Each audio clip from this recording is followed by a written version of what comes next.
Now, one of the more annoying things that went along with not enjoying and then criticizing a film like The Last Jedi was having other people constantly trying to explain to me the reasons why I didn't like the film, which was maybe a little extra frustrating for me considering the sheer number of videos I made explaining exactly why, all the various reasons, I didn't like it. I honestly thought I was rather thorough in outlining exactly what I thought was wrong with the movie. And oddly enough, not in a single one of those videos I did about it did I ever include the most often cited reason given by other people, for me not liking it, which was that I apparently couldn't stand that Luke Skywalker wasn't infallible and all-powerful, that he wasn't essentially a Jedi Grand Master God who just took care of any and all problems with ease and never failed or made any type of mistakes whatsoever. Which is about the dumbest thing I've ever heard, and makes me wonder if these people truly even understand the meaning of the word infallible. You keep using the word. I don't think it means what you think it means.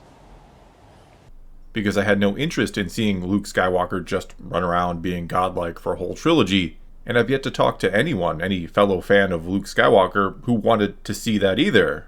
Now sure, I and others may have wanted a moment or two of something like that, a moment or two of Luke showcasing all that he'd learned since last we saw him, but completely infallible to the point of nothing being able to challenge or threaten him? No one was asking for that, no one.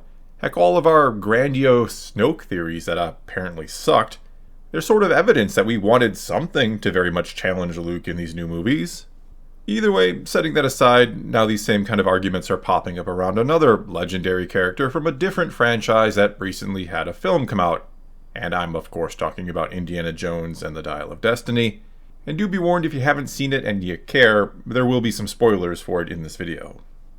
Anyway, it seems like some out there are once again either confused or purposely misrepresenting exactly what fans, or some fans at least, are upset about when it comes to a film with a long-standing and beloved character in it.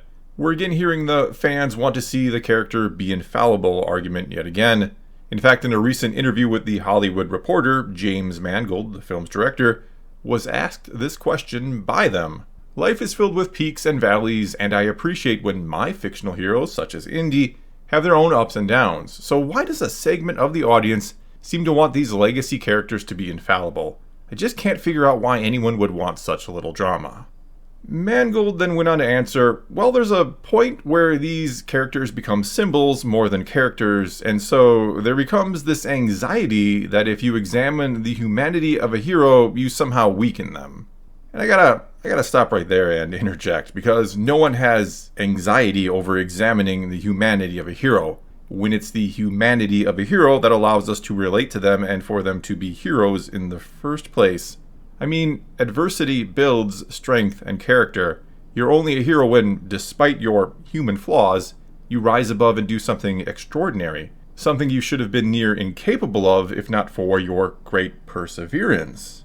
This is even why many reject Rey in the sequel trilogy. They feel her hero status was given to her more so than earned.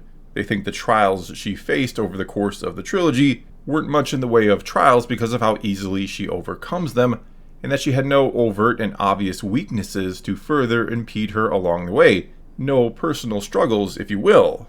In other words, it wasn't easy for some to connect with her on that most fundamental level because they didn't get to truly see her humanity.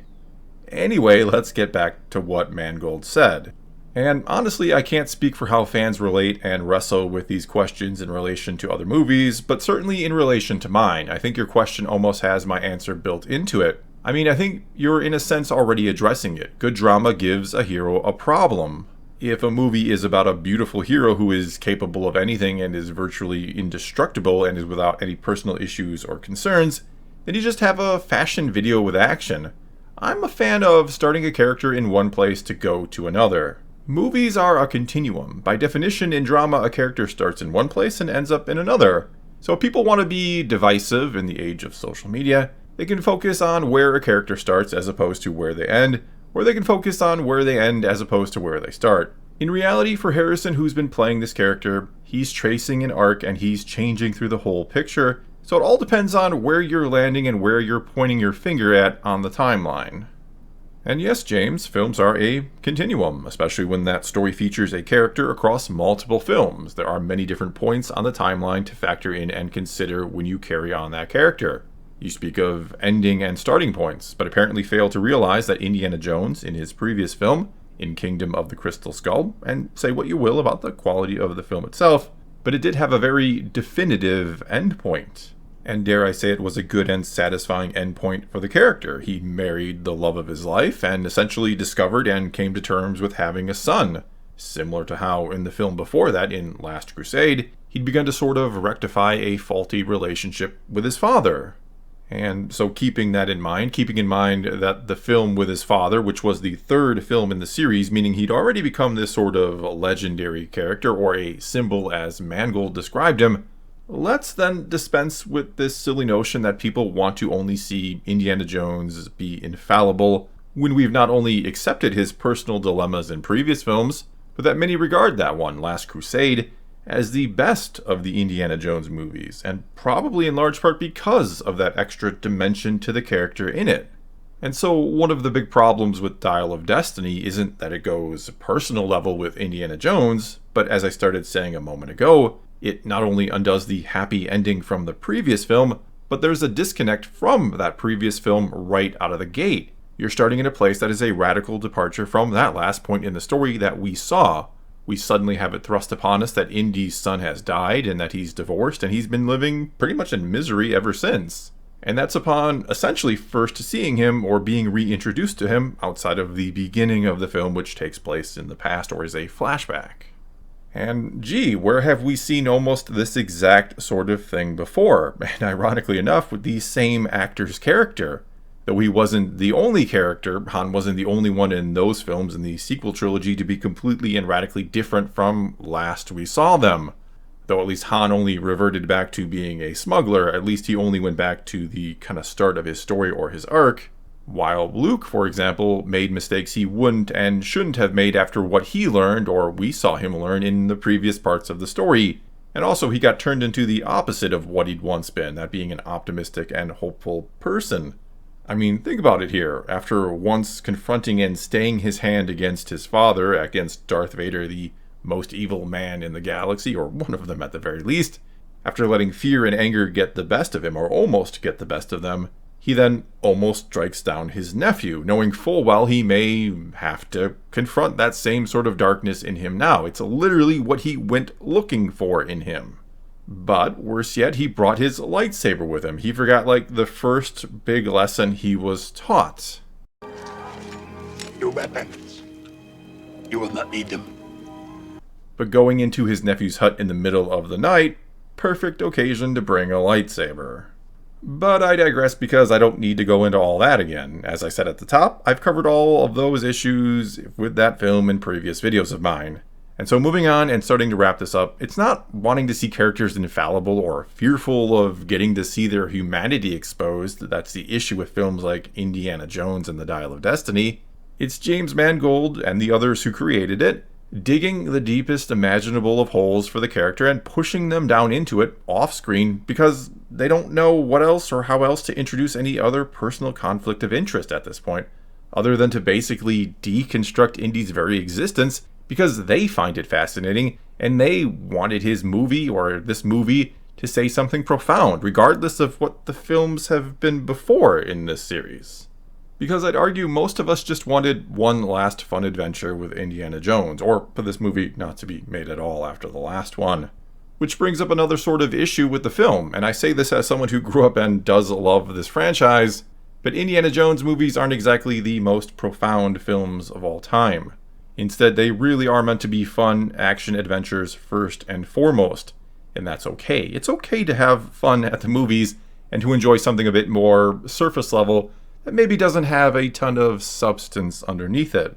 Sure, there can be some substance to Indiana Jones movies, again, Last Crusade and some of the others do have that underneath the fun action adventure, but we don't need Indy being an exploration of old age and failure. We didn't need James Mangold to give us something in some way like another film he did, that being Logan, which yes is a masterpiece because Logan, or Wolverine, is an inherently tragic and very flawed character, one perfect to have to grapple with a lifetime of regrets as he faces his end. It makes perfect sense to use Wolverine, not to mention Professor X, in a movie like that, and nobody, literally nobody that I've ever seen or heard from, was mad about this legendary character, this symbol, as Mangold might call him, having his humanity exposed in such a revealing and saddening way. And he's a character that technically has been around longer and has more stories told about him than Indiana Jones does. In other words, in this case, with Indiana Jones, you misread the room. You misunderstood what a lot of people want out of Indiana Jones movies in the first place and gave us what you wanted instead. Which doesn't mean this final film of his couldn't have or shouldn't have been perhaps a little deeper than some of the others, that you couldn't or shouldn't try to say anything with his final adventure. But the problem is that message seemed to be the objective more so than making a good, solid, and fun film, which is what people have always gone to Indiana Jones movies for. So in other words, don't blame your audience for making a movie they didn't want to see. Well, that's all I got for you this time. Now it's your turn to take to the comments below and tell me what you think about all this. Are you tired of these sort of straw man arguments that say fans won't accept these films for this reason or that, when they really don't make any sense when you look at those reasons? Or do you think maybe they're right in this case, that people do want infallible heroes? Whatever you think, leave your comments below and let's talk some Star Wars and some Indiana Jones. And until next time, thanks for watching.